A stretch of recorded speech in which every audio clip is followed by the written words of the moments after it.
welcome to the Integrated Schools Podcast. I'm Andrew, a white dad from Denver. And I'm Anna, a white mom from Phoenix. And this is Ewing Revisited. Woohoo! And we are here with a bonus episode over the summer.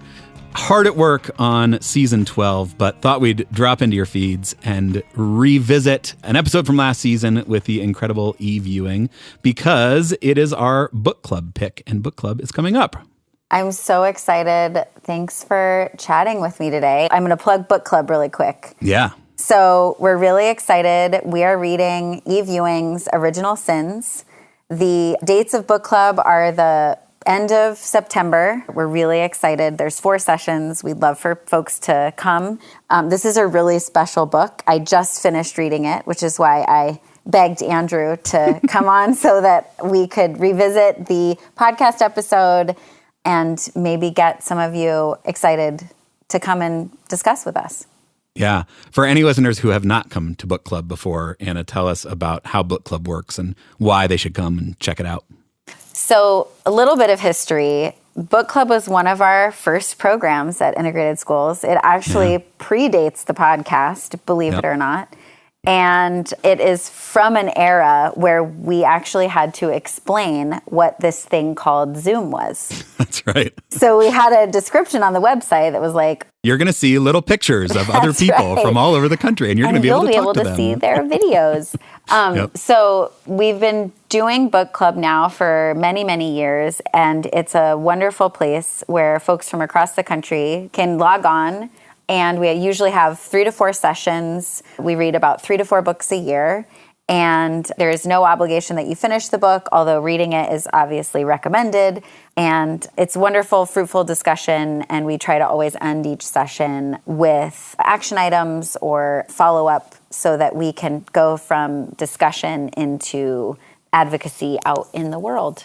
And we've got a facilitator in each session and just lovely conversations. We get people from all over who are interested in school integration work, who are interested in having conversations about these books. And there's a space for everyone to contribute and to be heard, and just this like lovely kind of brave space to have conversations about, you know, topics that we don't always get a chance to chat about. So if you have attended a book club in the past, you know that it's a great time. And if you haven't, now is the chance, because this is really a spectacular book with an incredible author, Dr. Eve Ewing, who does it all. In addition to Original Sins, the book that she just recently wrote.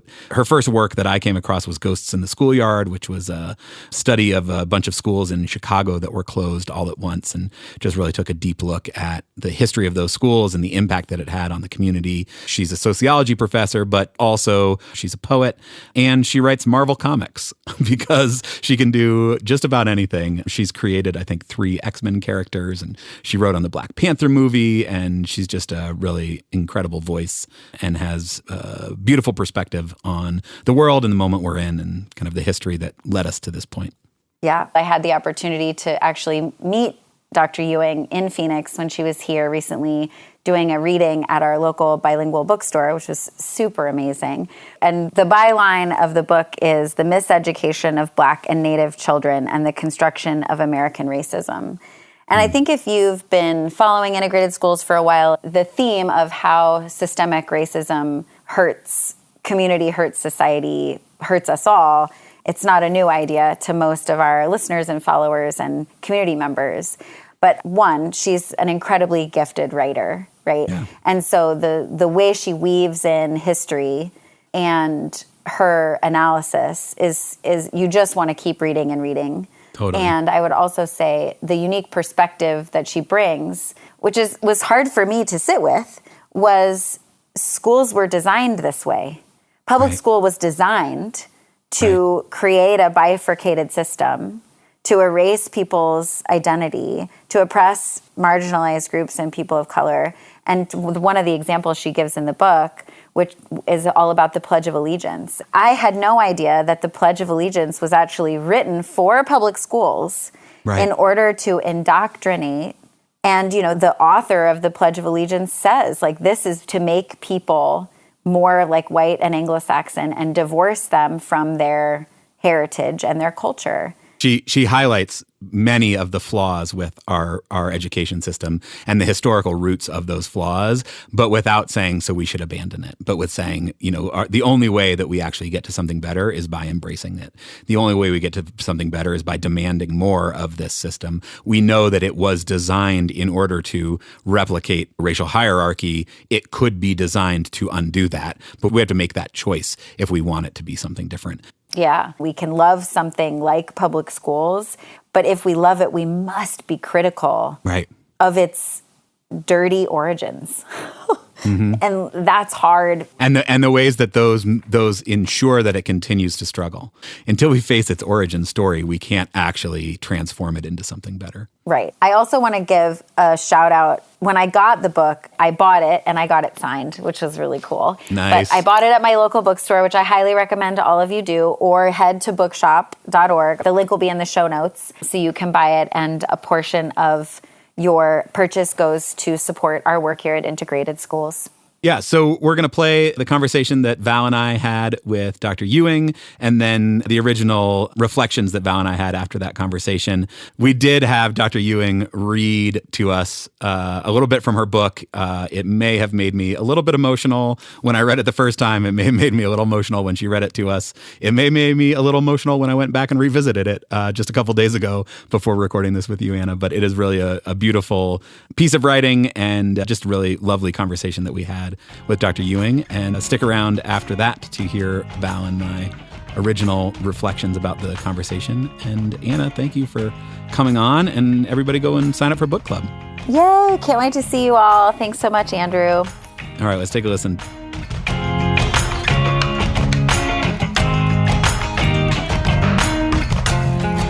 Hi, I'm so happy to chat with you. My name is Eve Ewing, and I am a writer and a professor. I was wondering how you would handle that. I write lots of stuff.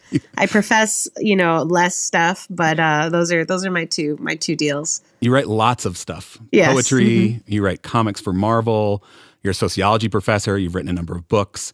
It covers a wide range of topics, a wide range of styles. It seems in the stuff that I've tried to read up on and the work of yours that I've been following for a long time, there are some themes that show up. Mm-hmm. One of them, it seems to me, is like communicating through time. Yeah, exactly. That like Great. you Ghosts in the Schoolyard, you have this like real deep history of schools that were closed in Chicago, and not just the schools, but who was there, who they were named after, these kind of deep stories. You've got, I know you had a radio show where you were doing like Studs Terkel interviews. Yeah. It was like literally in conversation with interviews from the past. Yeah, I always said when I was working on that project, everybody has a podcast, but I'm the only person who co-hosts a podcast with a person that's not alive. Yeah. Who I refer to as my co-host or sometimes my co-ghost. Since Studs and I were hosting the podcast together, yeah. Yeah, beautiful. And then Original Sins, your new book, this really deep kind of historical dive, trying to understand our country through how schooling has been used to maintain racial hierarchy. Why? Where does that come from, this desire to be in conversation through time? I really appreciate that thread. I think that because some writers really identify themselves through a genre, and I don't. I think that can be puzzling to people, but all of my work is in a conversation in my own head. So I'm really grateful for you being able to find that kind of coherent thread. That means a lot to me. So I'm an Afrofuturist. That means different things to different people. For me, it means that I am interested in relationships with ancestors that we've had and the ancestors that we will be. And so thinking about time often in not a very linear way, but in kind of a cyclical or circular way, the way that time turns in on itself and, is more kind of like a swirling pool of water, which all sounds very woo-woo and mystical. But a lot of what it comes down to is I'm a nerd. I like the library. I like archives. And I think that when you read an archival document or when you engage with somebody's voice through text in this way, you are actually talking to a person through time. So when you read a book that somebody wrote or a letter that somebody wrote 100 or 200 years ago, that person is talking to you in your head, from the past. And when you write something, that's what you're leaving. You're leaving a way for people to talk to you from the future. But yeah, like I said, a lot of it is really just that I like to go to the library. So I found a job that lets me do that. Right. Nice. That's beautiful. I think that the conversation piece of it, this other piece that seems to keep coming up is that you're constantly putting yourself in the shoes of the people who you are in conversation with, thinking about what it is that they are feeling in those moments, how they're conceiving of themselves, whether they are 200 years ago, today, thinking about people in the future. Where does that come from? Is that the fact that you feel like you're in conversation with these people and so then you were curious about them? I think I'm nosy, and I think I'm curious about people in general. I'm one of those folks that if you're sitting at dinner with me, you're talking to me, and halfway through, I'm like, can you believe she said that? And you're like, who? And I'm like, those people at the next table. Haven't we both been, you haven't been listening? Are you crazy? You're really missing out because her sister has not paid rent for 3 months. And it's really about to be ugly. I'm trying not to choose sides, but people are like, no. So, I'm one of those people. So I'm really nosy. I'm curious about things. I work in the tradition of Black feminism as well. And a lot of what that means is like rooting my work in care work and thinking about love, thinking about empathy. Sometimes people see those as concepts that are maybe like not wholly intellectual or that the heart is somehow at odds with the head. And for me, I think that it's a really important form of knowledge to be able to understand things emotionally. So that's some of where that comes from. I sometimes encapsulate this through a quotation from Gwendolyn Brooks, who's a poet who's so important to me in my life. And her most famous poem is called We Real Cool, or alternately, The Pool Players, 7 at the Golden Shovel. And it's a really short poem that is, she tells a story of being out in the middle of the day and walking by a pool hall in her community, and the door was open and she could see 7 kids shooting pool. And she said, instead of asking myself, why aren't they in school? I ask myself, I wonder how they feel about themselves. And I think that question, it's not everything, but it can animate a set of concerns and a set of revelations that otherwise might not be obvious. Let's take a listen to Miss Brooks reading that poem. The pool players, 7 at the Golden Shovel. We real cool, we left school, we learn late, we strike straight, we sing sin, we then gin, we jazz June, we die soon. When you were talking about the letters from the past, I just can't help but go to my grandfather, whose letters, I just wanted his voice in some way. I was thinking about how much it means to me to be in conversation with him. Wait, tell me more. Do you have his letters? I do have some of his letters when I was doing my dissertation work, of which you are cited. Thank you so much. Hey, thank you. Thank you. Your check is in the mail. Thank you. At one point in the process, I was like, I just want to talk about my grandfather. And I didn't know what that meant for me, but I desired to be close to him in some way. And so my dissertation was on professional learning for educator activists and what they need to support their efforts. And he would not have identified himself as an educator activist at the time, right? That wasn't language, but he embodied all of that. And so I have many of his correspondence from people that demonstrated the work that he was doing. And I was just... How phenomenal is that? Yeah. Thank you for sharing that with me. No, thank you for asking. Thank you for asking. The latest output, maybe not. I feel like I get a notification that you have something else published like every 2 weeks or something. But the latest full book, I believe, is Original Sins, The Miseducation of Black and Native Children and the Construction of American Racism. In it, feels like one of the kind of central arguments is that schooling and race are intertwined, and that to understand both the history of schooling, you have to understand the history of race, but also to understand the present and maybe possible futures of schooling, you have to understand our current context of race. You write in that, the schoolhouse, the most venerable and beloved image of American aspiration, hasn't rested angelically on the sidelines, uninvolved with the construction of racial hierarchy. Rather, it has played a central role in furthering the work begun by slavery and settler colonialism. Help us understand that link between schooling and race in America. And maybe to start, you can help us understand why you use schooling as opposed to just education broadly. Oh, you guys have done the research. Okay. So I'll start by clarifying that, and this is by no means a unique insight, but something that many scholars talk about and that I think is important to begin with is the difference between schooling and education. And so schooling is an institutional process. It is sometimes related to teaching and learning and sometimes not so much, but it's a process that takes place in this this kind of designated space, right, in the school. And education is an endeavor that all people in all cultures have done since the beginning of time. And that sometimes looks like, sitting in a classroom and learning things from a teacher. But education can also happen on your own, right? It can also happen outdoors, taking a walk. It sounds like it happened when Val was having those conversations with her grandfather through his letters. And so education is magical and miraculous and beautiful. And sometimes school supports education and sometimes it doesn't. Sometimes it inhibits education. We can think of schools as a repository for ideological work.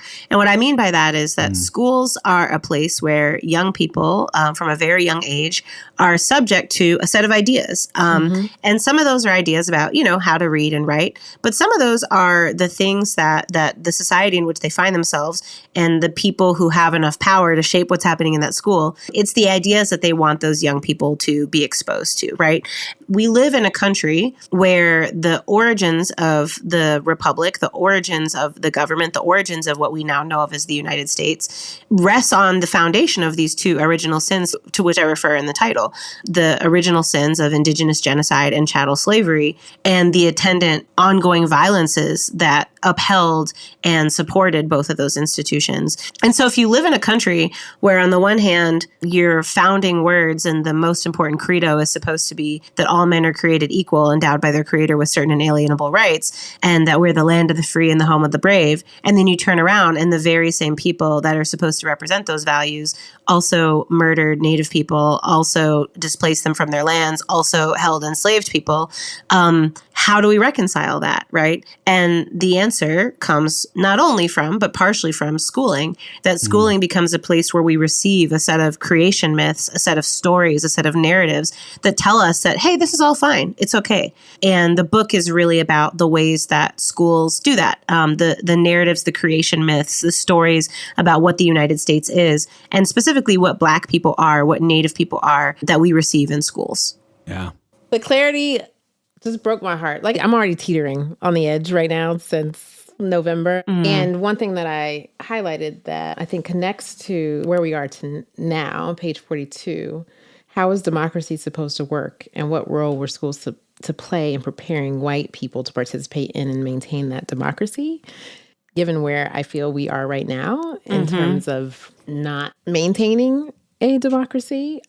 Can you just speak a little bit about those historical connections and what you're seeing now? Yeah, well, it's kind of funny because the book is like kind of audacious in the sense that I'm making big claims. And I spent a lot of time writing it trying to say, man, I really need to marshal as much evidence as I possibly can to make it clear how I support these claims, right? And the passage that you just read highlights this fact that part of my argument is that schools have prepared and continue to prepare white kids for participation in citizenry, active participation in civic life, and that fullness of that participation is not accessible to Black and Native people. And that's the kind of thing where I'm like, man, I hope, are people going to read this and just be like, she's making this up? And now we find ourselves in this position where people are actively having a conversation about birthright citizenship, right? And that conversation is certainly partially about undocumented folks and migrants, but it's also about Black people who got our citizenship through constitutional amendment, right, which is now subject to kind of reinterpretation. And it's also about Native folks who also weren't citizens until the beginning of the 20th century in the 1920s and on their own land, right? If you think about the audacity of that, like the obnoxiousness of saying that you get to define the terms of citizenship even mattering or being important on a land that you stole. But setting that aside, it's... That's a big thing to set aside. Setting that aside for the time being. We could talk about that for another hour, right? But it's grimly ironic. It would be funny if it weren't so deeply unfunny that I had these concerns like, is this going to be too big of a claim? And now, within the weeks of the book being out, people are openly having this conversation at the highest halls of power, right? Like, maybe these Native people, maybe these Black people, maybe they're not citizens after all. And another one of these things that it's like stranger than fiction, you couldn't make this up if you tried. There have been reports in the Southwest of Dene people, of Navajo people, being detained by Border Patrol and asking to prove their citizenship, right? Wow. It's so egregiously morally disgusting, but in the most like creative and obnoxious ways that it's really jarring. So yeah, I think I wish that there weren't so many connections. I wish that I don't know. I wish it were different, but yeah, there are a lot of them.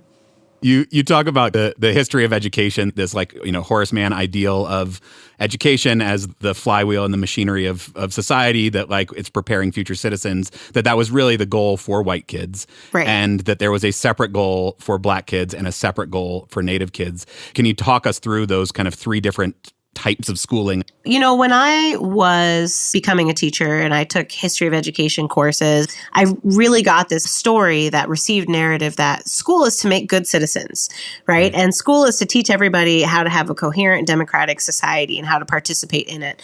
And then there'd be a little sidebar or a little footnote or a little paragraph or a little special week on the syllabus where it was like, well, not for everybody, right? Terms and conditions may apply, but that's the main story, right? Schools are for participation and the great equalizer. And there are some notable exceptions, but let's all move on. And I really feel strongly that that's backwards, that I think that you actually can't understand schooling without understanding the history of what it has meant for Black and Native people and the way that schooling has played a part in this broader American project, which is not just about democracy and participation, but it's also about racial hierarchy and settler colonialism. And that's actually the main story. That's not the marginal story. And that telling the story for me isn't a matter of representation or inclusion or people seeing themselves, but actually of historical accuracy.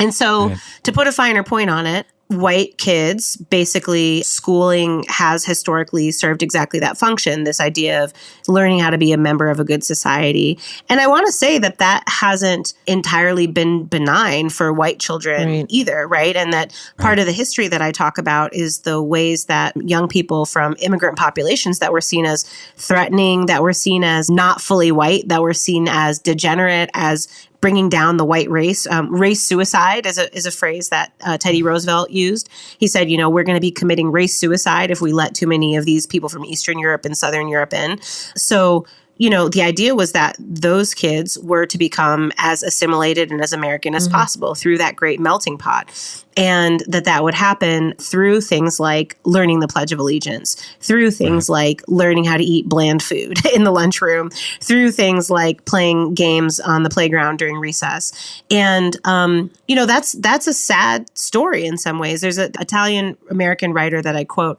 in the book who said, for us, learning to be American was about learning to hate our parents, right? Learning to be ashamed of our parents. And so that's part of that story. And then at the same time, though, in order for people to look around and say we continue to have a society on land that was stolen by force, violence, and genocide from Native people, and to feel fine about it, that requires people to make up a set of stories about Native people that are not true. Stories like they're all gone. And it's sad, it's a tragedy, but, that was just the fate. That was just the destiny of this country. There's the history of boarding schools, the history of young people being kidnapped from their communities, being stolen away, being abused, being forced to speak English, right? But we also see that in the contemporary moment with things like the way Native people are talked about, or more often not talked about in our curriculum. I've spoken to adults and even children who say, I didn't know that there were any Native people anymore, right? I thought that they were all gone. You shouldn't be surprised that people get that idea if they go to school and everything is about the Indians lived this way, the Indians ate this food, the Indians built these types of houses. And it's all past tense, all relegated to this kind of romanticized mythical past, right? Instead of saying no, there are Native people now alive, here, resistant, resilient, and also this is still their land. It's still stolen land, right? That has not changed. And so that narrative of disappearance for Native people really becomes the purpose of schooling for them. The idea that, schooling is to really further and institutionalize this project of disappearance. And for Black people, schooling has really been a tool of creating subservience. And part of that is because if you think about it, the longue durée of enslavement, the longue durée of chattel slavery as an institution in the United States gave people an economic incentive to make as many enslaved people as possible, right? Often through horrific tactics, through sexual assault, right? Through literally breeding people like they were animals, counting them, trading and selling them.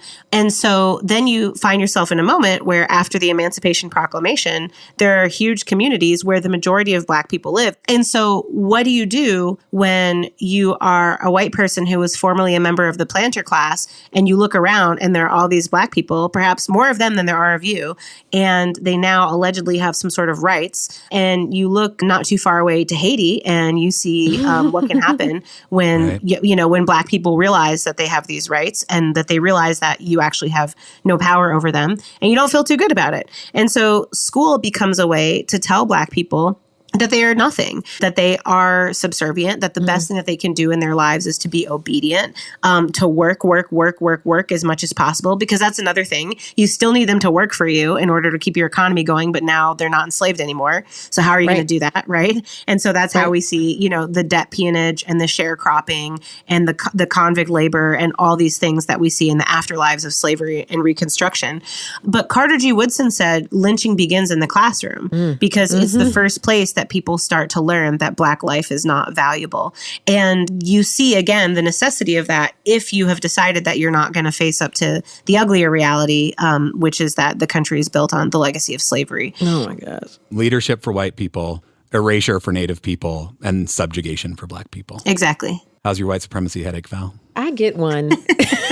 So speaking of the disappearance, something else that I pulled out, school exclusion is fundamentally a strategy of disappearance.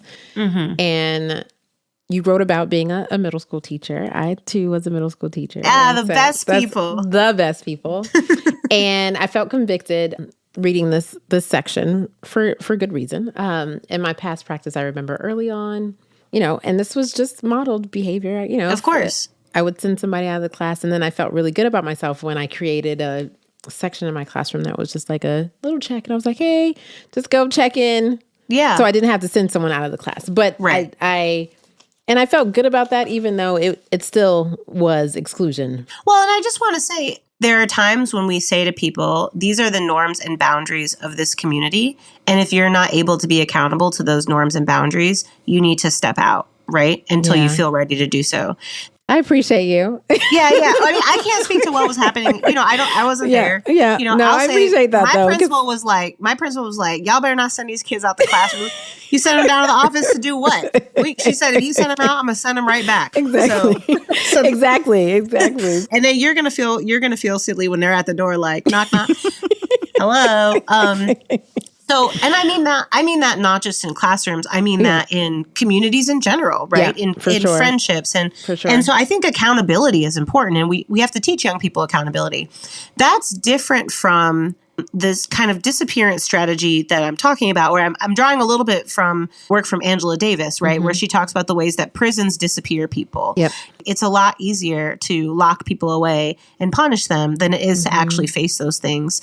And really, the broader issue is that notion of punishment, that we live in a society that oftentimes turns to punishing people as our first line of defense, as our first reaction. The very first thing we do, instead of sometimes thinking like, what could we do instead?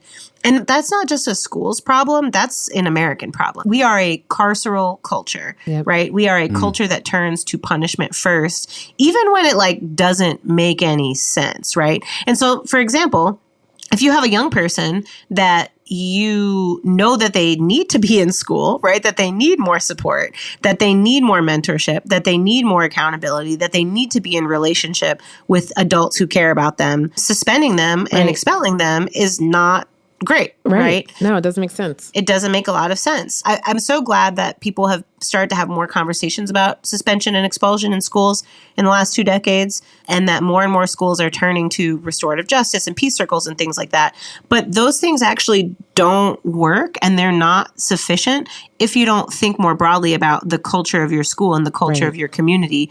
Are we doing this knee-jerk reaction to just punishing people without actually asking, you know, why did this young person do this thing? And what do we actually want? Like, what do we actually want to be the outcome? And how do we get there? And more often than not, just suspending somebody for a couple days is not the way to do that.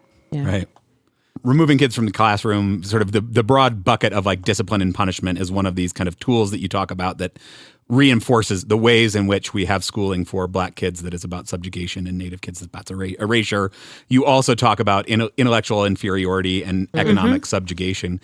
Can you put a little more meat on the bones of assumed intellectual inferiority of Black and Native kids? Yeah, so this is basically the idea that we are inherently less smart and that white people are inherently more smart.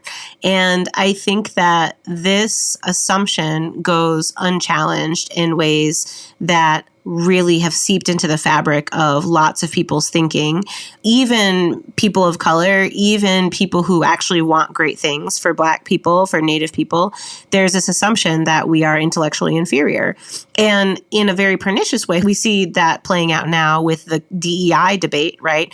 Where what is being referred to as DEI is actually very thin cover for the idea that any Black person who is in a position cannot possibly have earned that position, right? That any Native person who's in a position cannot possibly have earned that position. As a Black person moving through higher education spaces, this is something that people will say to your face. And it's wow, because it's like, you know good and well that I'm better at this thing than you, right? Like, You know it. One obnoxious example being the Abigail Fisher case a few years ago, right? And her protestation about not being admitted into the University of Texas. And she actually didn't meet the cutoff to be admitted, right? But there's just a kind of unchecked assumption like, well, such and such type of person is stealing my spot, right? Obviously, if things were fair, I would be above any not white person. And so if I am not, then I must be the victim. You just put it so perfectly. I'm going to be quoting you hereafter. That's exactly right.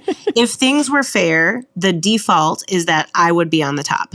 And if I'm not on the top, something is wrong. Right. And we see this, playing out in various temper tantrums happening in our political scene right now.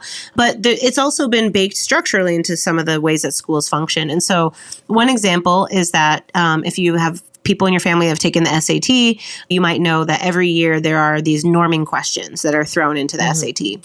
And they're basically like beta testing questions, right? Like they put in a couple of testers to see how do people do on them. They don't count on your score, but they use them to see, okay, is this a good question in the future or not? Exactly. And what makes it a good question is partially that you want a kind of a normal distribution curve, right? So everybody shouldn't get it right. Everybody shouldn't get it wrong, right? And there should be lots of people kind of in between. And so one of the things that some legal scholars reported on several years ago is that they went back through some of the past years of SAT norming questions, and they found that if there were questions where white students by random happenstance did better, then the question would be kept. And if there were questions where by random happenstance Black students as a group did better, they would be thrown out. And the idea was just if Black kids did better on the question must be broken, right? I've been so fortunate to tour all around talking about this book with lots of different people. And an interviewer asked me about that over the weekend at an event. And, I shared with them what I just shared with you, and everybody audibly gasped. But then I said, okay, there are a lot of teachers in the audience. I said, if you were looking over your test score data and you saw that there was a question, you see where I'm going with this. You see, it's about to get uncomfortable.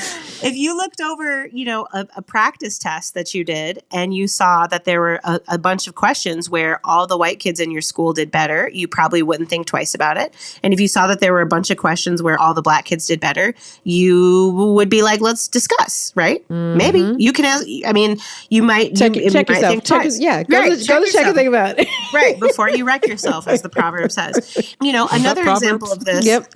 Yes, it's an African-American proverb. So those are just a couple of examples. And it's something that gets to me a lot, even with thinking about words like IQ, words like gifted. Yep. I'm basically insufferable and annoying to talk to because I find myself in a lot of conversations with people who are, really thoughtful people who are really critical of a lot of these histories, but really often just without thinking, people will say things like, oh, so-and-so has a really high IQ. Okay, well, what does that mean? Right? This person is really gifted. Even when people say that to me, you're so gifted, I say, what do you mean by that? What do you mean when you say I'm smart? I think it's fine to talk about people being intelligent, but the question is, how have we made space or not made space for the many, many, many ways in which that can look, the many ways in which brilliance and creativity can look? And how is it that in schools we often have a very narrow view of that punishes kids for not performing in a certain kind of way? So anyway, I'm going on a characteristic tangent, but obviously I care a lot about that. Obviously, No, yeah. thank you. Talk to us about the economic subjugation bucket. We've heard about discipline and punishment, and I mean, I want to have a whole separate entire episode about testing and all of that, because that really gets into this intellectual inferiority bucket. But yes, talk about the economic subjugation bucket. Sure. This was one of the more interesting chapters for me to write. You know, as many scholars in education have written for a long time, not just in the US, but around the globe, one of the functions of education has historically been to create these tracks, right, in a capitalist society that tell some types of kids you are destined to be a low-wage worker, and other types of kids you are destined to be of the leadership class of this country. And those tracks can look a lot of different ways. Like if you were a Black kid and you showed up at your high school counselor's office and said, I want to go to college, they'd say the wood shop is over there, right? And sometimes it's tracks where those young people don't even see each other. And so there are young people that go to very elite schools where they are told explicitly, you know, you are the leaders, you are the future leaders of this country. Many of them might be descended from some of the past leaders of this country, right? We see that in things like legacy admissions as well. So tracking can look very obvious, right? Or it can look less obvious. But something that fascinated me was I got to reading these textbooks that were from the early days of emancipation that were written for freed people. And if you think about it, again, this is a country where not just in the South, the country has come to rely on having this steady labor force of Black people, right? Working for free. And that's not something that just benefits, you know, say a cotton plantation in the South, because who do they sell the cotton to? They sell it to the textile mill in the North, right? And that textile mill employs however many people, right? And then that feeds into that economy of that town. So what happens if the person who was running the cotton plantation now has to pay Black people? And what happens to the price of cotton? And what are the ripple effects of that, right? Imagine that for all these different commodities. And so the end of slavery isn't just about the South. It's about the entirety of the United States, the social, political, and economic system. And so historian Eric Foner says, basically I'm paraphrasing here, but he says the problem with free Black labor becomes the definitive problem of the 20th century. Because how are you going to get these Black people to still labor for you for as cheaply as possible? Enter schools once again, right? And so a lot of these textbooks had these really fascinating and very clear, not subtle messages where they would say to Black people, the most important thing is that you work as much as possible. You should go back and work for your old masters. And even if they are unkind to you, even if they abuse your children, even if they assault your wives, it's really important that you forgive them and that you continue working for them. And if you don't, the enslaved people that are in the other parts of the world, in the Spanish colonies and in Brazil, the governments there are going to look at you and they're going to say, you know, look how awful those Black people in the U.S. are. And they're never going to free your cousins. They're never going to free your brethren because you didn't work hard enough. And so you have to, you know, keep your cabin clean and, you know, accumulate as much money as you can.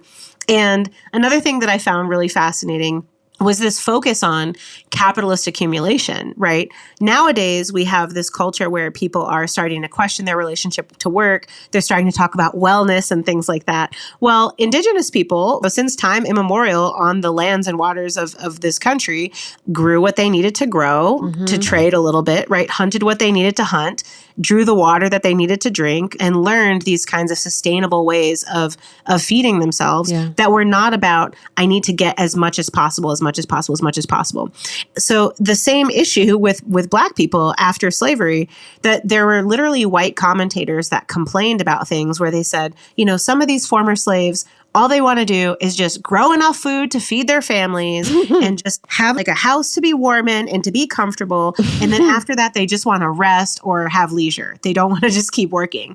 And so we have to teach them that it is a Christian good. It is a moral good. It is a moral necessity to accumulate as much as possible. Because if people aren't drawn to do that, then you actually have very little power over them, right? you need them to come be in this exploitative labor relationship with you. There's a gentleman named Merrill Edward Gates who was at one point the chair of one of the government entities that oversaw quote unquote Indian affairs. And he later on became a university leader at some elite universities in the United States. But there's this quote that he has that I use in the beginning of one of the chapters where he says, "Get the Indian out of the blanket and into trousers with pockets in them, pockets that ache to be filled with dollars," right? Wow. Because again, how do you get people's land? How do you have leverage over them if they don't want to be part of your system? Right. And several years ago, there was a writer in The Atlantic who wrote an essay about this as it pertains to one of my favorite fruits, watermelon. And so watermelon is, number one, incredibly delicious. Number two, incredibly easy and cheap to grow. And it's really good for you. It's really nutritious. It is really hydrating. It has a lot of minerals. And so there were Black people that grew watermelon as a subsistence crop after they were free. But Black people growing watermelons as a subsistence crop disincentivized them from wanting to go do exploitative sharecropping and tenant farming. That is where this negative stereotype about Black people eating watermelon comes from, where people started drawing really ugly caricatures, right? And the watermelon comes to represent laziness, indolence, right? Not wanting to work. Those kinds of things really fascinated me because I think when I started working on the book, I thought I would be writing a lot about, Black kids and Native kids not being in AP classes and things like that. And all that is really important, but it actually is much deeper than that. And it's actually about teaching our folks from early on, you need to participate in this capitalist system, but only in the ways that we allow you to, so that we can extract as much as possible from you. I'll give you one more very troubling and telling example. The young people that were stolen away from their families and forced to attend boarding schools from Native communities, they were forbidden from practicing their faith practices. Their hair was cut. They, couldn't speak their own language. They were beaten. They were mistreated. And that had a lot to do with this issue of disappearance through assimilation, but it also served an economic purpose because many of those schools had what they called outing programs. Right. And what outing programs were is that they would send the children to be day laborers. So they would send them to work on farms. They would send the girls to be domestics in white people's homes. And there were some schools where eventually the white woman said, well, I really need her here Monday through Friday, right? And so she can come back to the school on the weekends. And so now are you a student or are you a maid, right? An unpaid maid. Exactly. You're subject to the whims of, some random awful person who doesn't know you. And I actually found a newspaper article. There was a boarding school for Native children that was supposed to be open in a particular location. And agricultural leaders of the area lobbied successfully for it to be built closer to where their orchards were so that it would be more convenient for the kids to come and work in the orchards. And they actually said in print in the paper, this is going to be a great source of cheap labor for us. And so it goes very, very deep into the purpose of schools themselves and not just what you learn when you get there. Thank you. In the end, you come to these sort of like three tools of love and justice and flourishing as kind of a way to think about, a better path forward. Talk to us about love and justice and flourishing. I forgot about that until you asked. I am an advocate for sometimes restoring elements to these conversations that might seem to people to be like fuzzy or nebulous, things like love, right? But I actually think it's really necessary because when I sit back, the book is very long and it took me a long time to write and it has a lot of sources and it has a lot of details and this, that, and the other. But if you had to distill it all down to a simple fact, it really has to do with people being tasked to care with our children who do not love them and who seem constitutionally unable to love them in a system that does not love them. And not only does not love them, has positioned itself in such a way that its own survival and its own continuance is contingent upon not loving them. Because if you love them, you're going to start treating them differently in ways that undermine the intentions of the country in which you find yourself. And so if that is what is missing, then I think that that's actually a pretty good place to start. I was in a museum today. There's an exhibit in Chicago right now called Project a Black Planet. And it's about Pan-Africanism and Pan-African art. And I went in the middle of the day. So if you go to the museum on a Monday at 11 a.m., who's there is a bunch of kids, right? Yeah. I was really happy because it was a huge exhibit full of Black art from all across the diaspora and from all different time periods. And it was really fantastic. And I was watching this group of almost all Black children, and maybe like, 4th and 5th grade. And they had their little worksheets that they had to complete, and they were all running around. And I was watching 2 different chaperone groups. And there was one chaperone group where, man, this one child could not catch a break. Every time he moved, it was, don't touch that. Stop, step over here, step back. What are you doing? And at one point I watched this adult, physically grab his elbow and try to pull him away. And she's like, why are you standing so close? Why are you looking so close? And it really broke my heart. Yeah. It really broke my heart. Yeah. And I watched another chaperone having just kind of open discussion with the kids, right? And this is same school, probably same classroom, same demographic of kids. And I've been a chaperone. I've run a field trip. I know that it's not easy. And I know that there are those young folks that are, like all people, there are always some folks that are going to be, habitual line steppers. But it was really interesting to me to see, just as a thought experiment, if I were to ask this person, and I'm not this insufferable, so I didn't, but if I knew this person and she trusted me and I were to ask her, do you love this child? And what does it look like to treat him with love in this moment? Right? What does love look like to you?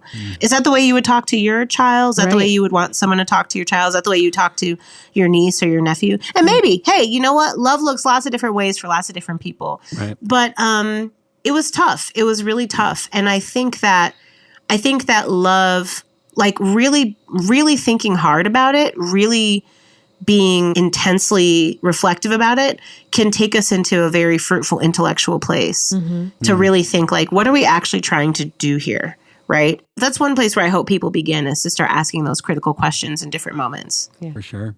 So I want to read you a little bit. Okay. This very powerful thing that you wrote in the last chapter, that building power through collective struggle means that when we band together in groups of people who share many things in common, not everything, but many things, and we decide we want to work towards something, the very process of doing that is the practice of making the world we want to live in.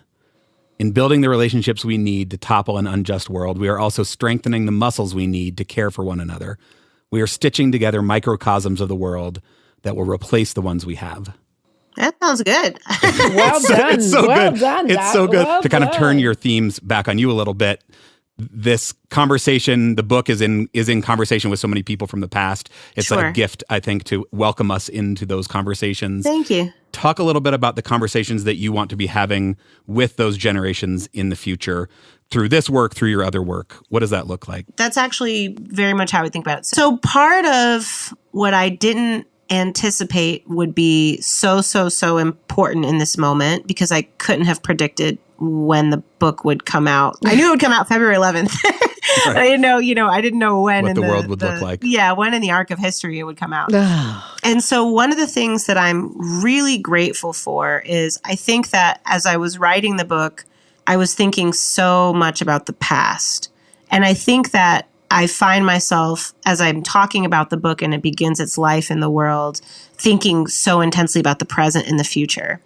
And for me, a big part of that is understanding that part of what we must do right now is be prepared to really unsettle our notions of what is a teacher, what is learning, and what processes of teaching and learning can look like, and whose responsibility they are. I think that we are in a moment where collective political education, spiritual education, community education is really, really important. And that the state institutions that we've relied upon, that have not been reliable for many people for quite some time, right? But that some folks have relied upon to be vectors of truth, are failing us right now. And we absolutely need to fight really, really hard to not simply relinquish them. We can't just cede that territory. And at the same time, we can't wait to win that fight to keep teaching the things that we need young people to know. I will give you an example. So in 1971, Faith Ringgold made this piece called The United States of Attica, referring to the Attica Uprising. It's a map of the United States in the Pan-African flag colors, and on it is like handwritten all of these different moments of injustice in U.S. history and times when the United States has been a fundamentally unjust and oppressive country. And in the same museum visit that I'm mentioning to you, I walked up and I started looking at, and I reached into my bag to get something. I pulled out this pen by accident. And the guard rushed over to me, and she's a middle-aged Black woman, and I thought she was going to be like, no pens in the gallery, and I was really ready to say, I'm sorry. And she said, it's so important that you write this down. You should write this down. This is important. She said, just look at this map. Look at everything that it covers. And she started just talking with me about how powerful that she felt this piece of art was. And she said, we need to make sure that all of our kids see this, right? We need to make sure that our Black kids see this and that they understand this history, because they are not teaching this to us in schools. And I'm going to make sure that, my daughter and her boyfriend and their kids, that they come to this. And it was a really remarkable moment for me, because it was clear that, I don't think this woman would have said that she was a teacher. She wasn't the museum educator. She was the gallery guard, right? But she had a vision of what using this piece of art by this incredible artist, Faith Ringgold, what it would look like to use that to engage in an intergenerational education. Mm-hmm. And she said in the moment, the things that we're talking about that are vital to us, they're not going to be taught in schools, right? No. And so what do we do? And she's right. What do we do about that? Yeah. And those kinds of moments, whether they are spontaneous like that, or whether they are organized like reading groups, like moments of political education, those are really powerful to me. And the thing is that they have been crucial to the histories of marginalized people since the beginning of this country, right? And since prior to this country. Frederick Douglass was not going to learn how to read and write in a school, right? Harriet Tubman, think about, in order to do what she did, think about what kind of knowledge Harriet Tubman had to have. Like, think about like the knowledge of like wayfinding, the terrain, geography, psychology, right? How to get people to do, like, think about all the things she had to learn. Where does she learn those things, right? Not in a PhD program. Not in a PhD program, right? Not in a school. Native kids who still speak their indigenous languages today, right? Yeah. Where are they learning those things? Where are they learning their faith practices? Where are they learning their creation stories and the histories of their people? It's really important in this moment for us to be as courageous as possible about that. And that is going to take us into the future, right? It's going to sustain us in the present, and it's going to take us into the future. So that's my manifesto for the moment. It's good. That vision of a new version of education, you tie up in the end of the book with this metaphor of braiding. I feel like there's sort of a braiding theme throughout the book. You have these three types of education that exist, these three forms of tools to achieve the goals of, how we want to educate, these three tools of hope that you weave together in the book here. Well done there, sir. Okay, Andrew. Wow. Okay. But you talk about this idea of teaching and learning through braiding. Mm-hmm. Help us understand the braiding metaphor, and then if you would be so kind to read your piece on braiding. Sure, I appreciate that. Well, I'm a poet, and I think that metaphors are important. And I think metaphors are important not only because they make things like sound pretty and because they engage the imagination, but because in so doing that they help us remember things. And that metaphors are a good place to begin a conversation, because other people are always going to take it further than you were able to as the writer. And so I landed on this metaphor of braiding because of this piece of art that I talk about in the beginning of the passage that I'm happy to read. And I found it so powerful because of what we just talked about a minute ago regarding love, and the ways that braiding as a practice to me feels so bound up, pun fully intended, so bound up with love. And so I think that's kind of where braiding came from. And the more I thought about it, the more it landed. So maybe I'll read a little bit if that's cool. That'd be great. We would be honored. In June 2020, I saw a piece of art by Sarah Ayaki Whelan-Lunn in Upiak that I've thought about ever since. It's a drawing of two women, one Black and one Indigenous, standing back to back. Their chins are slightly lifted and they gaze off into the distance, surrounded by thinly outlined leaves and climbing flowers reminiscent of Whelan-Lunn's work as a skin stitch practitioner. Each of them wears their hair in braids, and as their hair meets in the space between their backs, it is braided together. In Braiding Sweetgrass, her love letter to botany, motherhood, and Indigenous ecology, Robin Wall Kimmerer opens by describing the titular process, twisting and plaiting sweetgrass, which is a sacred medicine. She writes, "The sweetest way is to have someone else hold the end so that you pull gently against each other, all the while leaning in head to head, chatting and laughing, watching each other's hands, one holding steady while the other shifts the slim bundles over one another, each in its turn. Linked by sweet grass, there is reciprocity between you. Linked by sweet grass, the holder as vital as the braider." So yes, if I love you, I have to make you conscious of the things you don't see, as James Baldwin says. But also, if I love you, I want to take a walk with you. I want to bake your favorite thing. I want to tell you about a really good movie I just saw. I want to see and celebrate all the ways you shine, the special gifts and talents that make you who you are. I want to see you jump and hug a tree and tap your toes. I want you to thrive, to prosper in your health and in the pursuit of your great joys. That's what love is. That's what braiding teaches us. And any teacher, any policymaker, any person in power who doesn't regard kids with love doesn't deserve to be near them. Love is the baseline. It's not extra, and it's not optional, and it's not something you learn from a professional development session or diversity workshop. Love is fundamental. I'm 7 years old. My mother sends me to Miss Agnes to braid my hair. She scolds me in her Belizean accent, working her fingers through the knots in my head. In our kitchen, I watch as my mother flicks a lighter and singes the ends of her own braids, and I feel that I am witnessing something secret and holy. In another woman's kitchen, my brother and I drink Kool-Aid and play with her son as she braids my mother's hair. Braiding calls us in close. When we are grown and my brother's heart is hurting, I take down his braids and wash his hair in the sink so that it can be done up again, and it's like seeing the back of my own neck for the first time. Braiding ushers in the impossible. My friends and I enter a new place and feel frightened, and we hold hands, braiding our fingers together. I'm on the other side of the world from the lands where I was born, and poet Anne-Marie Tehu greets me with a smile and a basket she has woven, braiding flax into a vessel I will later use to hold a small altar after my grandmother becomes an ancestor. A friend has had a baby, and the world is small and sick, and she's having a hard time of it, and I think good thoughts for her and for her new daughter as I braid the puffy dough into a chocolate babka, something sweet among bitter days.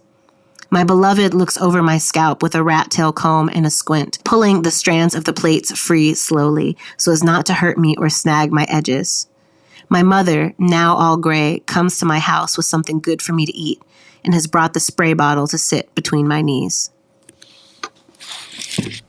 Are you crying? You're totally crying. He's No. crying. No, you are. It's beautiful. Thank you. Thank you. I can't thank you enough. I'm so grateful for your work. I've been a huge fan for a long time for all the work that you do, for taking the time to be in this beautiful conversation with us. I really, really appreciate it. Well, I've done a lot of interviews, and I've gotten to do a lot of interviews for this book, and I think this is the best one. Yay! You are so thoughtful, and it's such an act of generosity to have read so closely and have come with such kind and thoughtful questions. Thank you so, so much. And I like making people cry also. You nailed that. You I'm a nailed softie. that. No, that was beautiful. That was beautiful.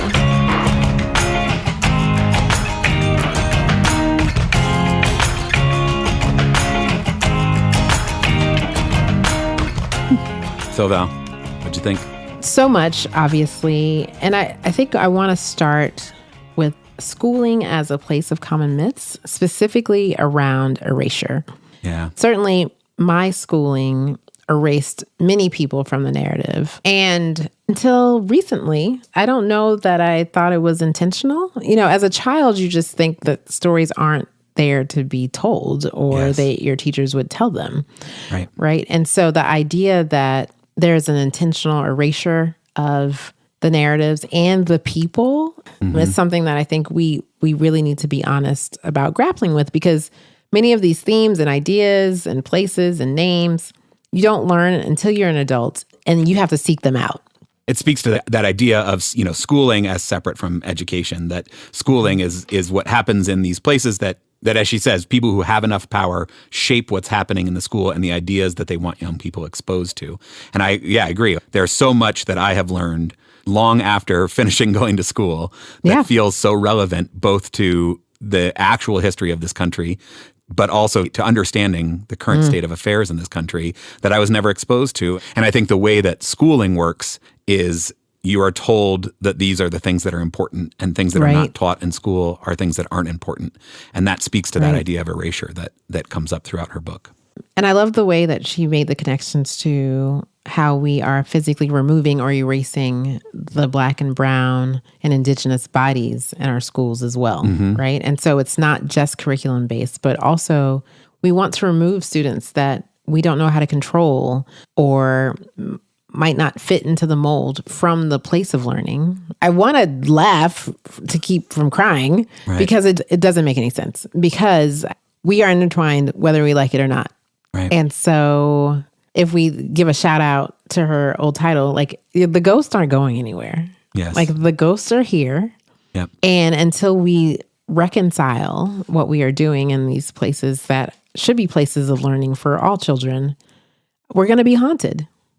And what do we do with those? What do we do with those ghosts? And I think certainly her book is a good place to start in terms of actually looking at them and being in conversation with them. And I love this theme that comes throughout her work is conversations through time, and actually being in conversation with those ghosts and hearing their stories, and then looking at those people who were impacted and thinking, what do they think about themselves in that moment? I'm so glad you brought up the point about being in conversation with the past. And I think about the role we play. So we're in conversation with each other right now. We believe there's listeners out there who are in some ways in conversation with us, right? And so we hear from people all the time that they do value what we're saying and the conversations that we're having, and they're continuing these conversations at home. But until this moment, until our conversation with her, I never thought about how our conversations will fit when we look in the past, right? That's scary. Yeah, that isn't that terrifying? Yeah. But there's always a belief that there weren't voices of opposition or people who weren't standing up, depending on who wins, right? You don't necessarily hear those voices. And the idea that people might find us 10, 20, 30, 40 years from now to check out what people were actually saying, that's humbling in a lot of ways. And I hope what we're saying stands up. I believe it will. Yeah, I mean, it's terrifying because in some ways, if I agree with everything I said last week, then I'm not growing, right? I think certainly going back and listening to past episodes of the podcast, I'm like, yeah, I don't know that I necessarily would say that in the same way right now. I'm not sure that I necessarily feel the same way about that. And I think we've always tried to lean into that there is always room to learn more, to know better, and to do better, as we always say.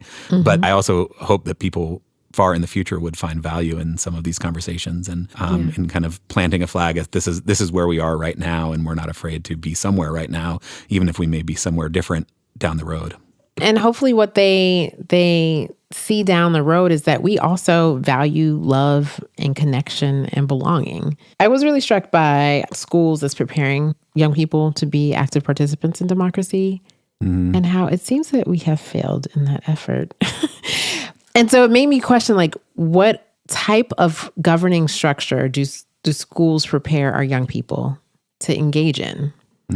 It would be authoritarian. It would be loss of rights. It would be restriction, control and discipline. That is the governing structure that we are preparing our young people to be in more often than not. What that makes me think of actually is the Heather McGhee interview, where she was talking about how her mom had poured into her for her whole life that she was worthy of anything she wanted, that she could go out and get anything she wanted. And she never really understood what that meant until she got to her almost all white private boarding school, where she saw the white kids walking through the world like they owned the place. And that was kind of her first actual in-person example of what this idea that her mom had fought so hard to instill in her because she had not gotten it from anywhere else. And so I do think that this idea that school has been set up, sort of in three different ways that Dr. Ewing talks about to prepare white kids for quote unquote leadership class to be good citizens, to, subjugate Black kids and to erase Native kids. Black people have refused to be subjugated and Native people have refused to be erased. And because our school system has been set up to do those things, to me, that's why our democracy is struggling. I don't think we can have a democracy without public education. I don't think that we can have a multiracial democracy without multiracial education. And yet the way that is, not achieving those goals, I think is because we haven't looked at these original sins that Dr. Ewing talks about. She lands on this idea of kind of love and justice that sometimes feels squishy. But even stopping and asking that question, what does it look like to love a student in this moment? Or as she said when she was reading from her book, any teacher, any policymaker, any person in power who doesn't regard kids with love doesn't deserve to be near them. We don't talk about love a lot on this show. I don't know that we've ever really dug into it as characteristic of the future that we believe in. That's interesting. Yeah. I don't think we have explicitly. And yet it seems so obvious. Like, of course, that's what we are trying to think about as a world that is based on love. Yeah, that's interesting. Right. I think for me, it's hard to imagine as a former classroom teacher and still as an identified educator, it's hard for me to imagine not loving students to their highest potential. But that has to be one of the features of the future that we're trying to create. And we have to find language to talk about it in a way that people understand that it's not those really tasty. I enjoy those crunchy Valentine heart things. Like, I'm a stereotypical holiday candy person. Give me the candy corn and give me those crunchy Valentine's Day hearts. Yep. Absolutely. So that's a part of the humanity that we should tap into more often. Yeah. Because everybody wants that. Right. Everybody needs that. Yeah. One of the other things I really appreciated about Dr. Ewing is her willingness to put love on the same level as all the research she did, as the facts, as the sociology, that love and kind of an embodied love, which is why, I think the braiding section got me choked up, is like, it's about love. It's about this idea of connection. One thing that she demonstrated throughout the conversation is her genuine curiosity and wonder in the world. And I don't think you can love someone if you're not curious about them and if you don't wonder about them. Yeah. And those things go hand in hand. And what can we do as a society, as caregivers and schools that increase that sense of just wonder so that we can love? Yeah. She said part of what we must do right now is be prepared to really unsettle our notions of what is a teacher, what is learning, and what processes of teaching and learning can look like and whose responsibility they are. If we think about the attacks on public education right now, if we think about the challenges to democracy right now, it sounds kind of frou-frou to say, well, like, let's come back to love. But I do think that there is something powerful in the idea of what does a community based on love look like? What does learning based on love look like? What do conversations based in love look like? How do we build a society? There is no shortage of animosity. There's no shortage of division. How do we lean into curiosity that can get us to love? And what does it look like to build education through the systems that we have right now that does that in a meaningful way? I left that conversation being incredibly grateful to be in communication with Dr. Ewing in a face-to-face conversation and through her books. I am grateful that we have someone like that in the world grappling with these things and sharing those ideas publicly with us. And willing to come and be in conversation with us, which is still one of those things I just can't really believe. Like, how are we so cool? It's pretty awesome. And this is an episode that I think you should have multiple listens. Like, it was layer on layer on layer on layer. So combining that with the book, such a rich and deep learning experience. I hope people listen, share it, talk about it, because again, this is not just a conversation that stays between me and you, Andrew, and our guests, but a conversation that we want to ripple out. Both geographically now and also through time. So that's right. Yes, it was a lovely conversation. The book is incredible, definitely worth picking up. There'll be a link in the show notes to our bookshop.org site where you can support local bookstores and also send a portion of the proceeds back to integrated schools. We'd be grateful for your support there. That's right. You can also support us by going to integratedschools.org and clicking on the big red donate button. I actually used that button the other day. It's so easy. You can do it from your phone. Boop, donate. Good things start to happen. Yep. Absolutely. You can also support us by joining our Patreon, patreon.com/integrated schools. If you are listening on Apple Podcasts right now, you can join IS Plus. This conversation that we just played for you is actually an edited down version of it. The conversation was so great and went quite long. So we have the unedited version of the conversation that you can take a listen to if you join IS Plus on Apple Podcasts. That's right. And we want you to continue to be in conversation with us. You can do that very easily by leaving us a voice memo at speakpipe.com/integrated schools. That's SPEAKPIPE. mykytyn.com/integrated schools. Let us know what you thought of the conversation. Let us know where you are finding love, what is possible, what is required for us to create an education system and more broadly a society that has a little more love in it, because I think we need it. That's right. Well, Val, this, as always, is a gift to me. I love being in conversation with you as I try to know better and do better. Until next time.